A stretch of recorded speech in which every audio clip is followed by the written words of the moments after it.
Well, there was, someone asked me once about the so-called squatters on the railroad. Well,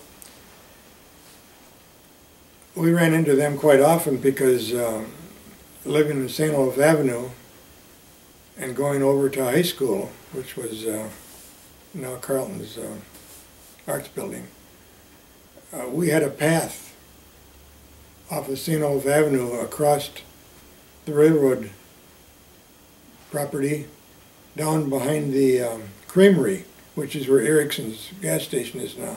That was a big Twin City creamery, a very busy creamery. And we had a path down through there, and of course it went right by the squatter's place. And there was 2 or 3 of them.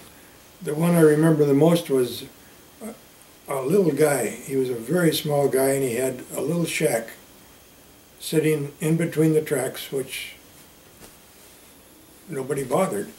And he had a bunch of dogs, and he would go out to, he would go by our house on the avenue on his way out to Wang's Woods, if you know where that is. That was a wild woods, and he'd go out there and collect ginger. And what's that other thing that's so important? I can't remember. Something with some other root. He'd collect that to make a living on it. But he had his dogs, and he'd go by our house all the time. And he lived there with his dogs. And another big guy lived there, who eventually moved his shack up to the corner of the bridge on Greenville. He was called the Martin Man because he was living on railroad land. He had a little house, and he built Martin houses. And he had hundreds of Martins around there, and that he was called the Martin Man.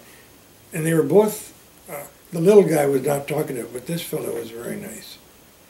And there was another one, but I can't remember about him. But that was my recollection of the squatters that we had. And they weren't bothered. Nobody bothered them. They were doing their thing and not bothering anybody.